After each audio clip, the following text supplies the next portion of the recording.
तो दोस्तों आप सभी को नवरात्रि की खूब सारी बधाई। आइए जानते हैं कि इस बार चैत्र नवरात्रि कब पड़ रही है, इसका शुभ मुहूर्त क्या होगा, घट स्थापना हम लोग कब करेंगे और इस बार नवरात्रि 8 दिन की होगी या 9 दिन की होगी, क्योंकि कभी कभी अष्टमी और नवमी एक ही दिन पड़ जाता है। फिलहाल 8 या 9 अप्रैल कब है चैत्र नवरात्रि, इसका शुभ मुहूर्त क्या होगा, घट स्थापना हम किस समय पर करेंगे जिससे हमारे घर में सुख समृद्धि शांति और धन दौलत की बरसात हो जाए। जी हाँ, माँ लक्ष्मी की कृपा आपको प्राप्त होगी और कैसे ये होगा, आइए तमाम बड़ी खबरें हैं, तमाम जानकारी है जो ज्योतिषचार्यों ने बताई है वो आपके साथ हम शेयर कर रहे हैं। इस वीडियो में आप अंत तक बने रहिएगा, भगा भगा कर देखने की जरूरत नहीं है। सही जानकारी, स्पष्ट जानकारी आपको इस वीडियो में मिलेगी, तो बने रहिएगा अंत तक। जी हाँ, सनातन धर्म में चैत्र नवरात्रि का विशेष महत्व होता है और साल भर में कुल 4 नवरात्रि आती है। 2 नवरात्रि गुप्त नवरात्रि होती है और एक चैत्र की नवरात्रि होती है और एक शारदीय नवरात्र होती है। इस बार चैत्र नवरात्रि 8 अप्रैल या 9 अप्रैल का कंफ्यूजन बना हुआ है, तो आप इसको ध्यान से समझ लीजिएगा। दरअसल आप दुखों से छुटकारा चाहते हैं, सुख समृद्धि की प्राप्ति चाहते हैं, तो सही समय पर सही तरीके से नवरात्रि मनाइएगा। देखिए, चैत्र नवरात्रि की 2024 में जो सही तिथि है वो चैत्र मास की प्रतिपदा तिथि जो आरंभ होगी वो 8 अप्रैल को हो जाएगा, रात को 11:50 पर।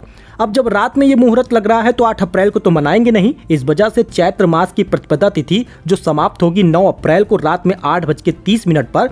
यही कारण है कि 9 अप्रैल को उदया तिथि के अनुसार चैत्र नवरात्रि मानी जा रही है और 9 तारीख को ही चैत्र नवरात्रि की शुरुआत होगी। इसी दिन घट स्थापना भी होगा और इसी दिन से लोगों को व्रत रखना है, चाहे आप पहले दिन और आखिरी दिन का रख रहे हो या फिर चाहे आप पूरे 9 दिनों का रख रहे हो। ध्यान दीजिएगा कि चैत्र नवरात्रि 9 अप्रैल को रहेगा मंगलवार के दिन। अब कलश स्थापना का मुहूर्त क्या है? बहुत लोग कलश स्थापना कहते हैं, बहुत लोग घट स्थापना कहते हैं। इस बार घट स्थापना का जो मुहूर्त है वो सुबह 6:11 पर शुरू होगा और 10:23 तक रहेगा, यानी कुल 4 घंटे का समय आपको मिल रहा है। जब आप घट स्थापना करेंगे विधि पूर्वक करिएगा, बहुत समय है। और साथ ही आपको बता दें, बहुत लोग दोपहर में कर पाते हैं क्योंकि उनको समय नहीं मिल पाता, कुछ लोग बाहर होते हैं जो घरों में नहीं रहते उस समय मौजूद। ऐसे लोगों के लिए अभिजीत मुहूर्त है जो 9 मार्च को ही लगेगा 12 बजे से लेकर 12:54 तक। तो आप इस समय में आधे घंटे 1 घंटे में अभिजीत मुहूर्त में चैत्र नवरात्रि की घट स्थापना कर पाएंगे। तो अगर आप घर पे ही मौजूद हैं तो माता रानी घर पर आने वाली हैं, इस वजह से घर को साफ सुथरा रखिएगा, घर की मंदिर को साफ रखिएगा, माता रानी का अभिषेक करिएगा और साथ ही घट स्थापना जो 6 बजे से करनी है विधि पूर्वक करिएगा। देखिए, चैत्र नवरात्रि पर यह शुभ योग बन रहा है। 9 अप्रैल को अमृत सिद्धि योग के साथ सर्वार्थ सिद्धि योग भी बन रहा है। दोनों ही शुभ योग 9 अप्रैल को सुबह 7:32 से 10 अप्रैल को सुबह 5:06 तक रहेगा।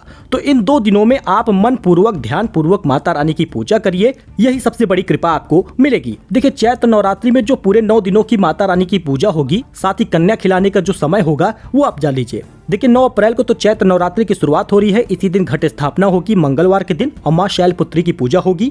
10 अप्रैल को ब्रह्मचारिणी जी की पूजा होगी। 11 अप्रैल को माँ चंद्रघंटा की पूजा होगी। चौथा चैत्र नवरात्रि 12 अप्रैल को होगा, माँ कुष्मांडा की पूजा होगी। इसी प्रकार से आप लगातार पूजा करते रहेंगे, माँ का व्रत करेंगे, चाहे आप पहले दिन और आखिरी दिन का रख रहे हो, चाहे 9 दिनों का रख रहे हो। रोज शाम को संध्या आरती आप जरूर करिएगा। और अष्टमी, बहुत लोग पूछते हैं कि अष्टमी कब है, तो दुर्गा अष्टमी इस बार महाअष्टमी की पूजा जो है वो 16 अप्रैल को होगी मंगलवार के दिन। इसी दिन बहुत लोग हवन वगैरह कर लेते हैं और नवमी को कन्या खिलाते हैं और बहुत लोग नवमी को हवन करके नवमी को ही कन्या खिलाते हैं। तो आपको बता दें 17 अप्रैल को नवमी रहेगी। जिसके यहाँ पर हवन हो जाता है, जिसके यहाँ पे कन्या खिला दी जाती है जिस दिन पर, उसी दिन माँ की प्रतिमा का विसर्जन होता है। बहुत लोग अष्टमी को करते हैं, बहुत लोग नवमी को करते हैं और कुछ लोग दशमी को करते हैं। तो 16, 17, 18 अप्रैल जो है वो अष्टमी, नवमी और दशमी होगा इस बार, यानी पूरे 9 दिनों की नवरात्रि होने वाली है, 8 दिन की नहीं होगी। घोड़े पर सवार होकर आ रही है माँ दुर्गा, इसका मतलब यह है कि किसी न किसी वाहन पे जो सवार होकर माता रानी आती है तो उसका मतलब भी अलग होता है। और माँ दुर्गा घोड़े पर सवार होकर आ रही हैं, यानी कि चैत्र नवरात्रि मंगलवार से शुरू होगी और माँ दुर्गा घोड़े पर सवार होकर आने का मतलब है कि इस बार सत्ता में परिवर्तन होगा। और व्रत के समय शांत रहिएगा, किसी की बुराई, किसी की निंदा भी नहीं करनी चाहिए। आई होप कि आपको मेरी जानकारी पसंद आई होगी, जो मैंने आपको दिया है, जो स्पष्ट जानकारी है, ज्योतिषचार्यों द्वारा बताई गई जानकारी है, वो मैंने आपके साथ शेयर किया है। मिलते हैं नए अपडेट में। कोई कंफ्यूजन हो तो कमेंट करके पूछिएगा, सुझाव दिया जाएगा। इसी से रिलेटेड और कई सारी जानकारी आती रहेगी, अपडेट आपको मिलता रहेगा, तो चैनल को सब्सक्राइब कर लीजिएगा। फिलहाल के लिए इतना ही, धन्यवाद।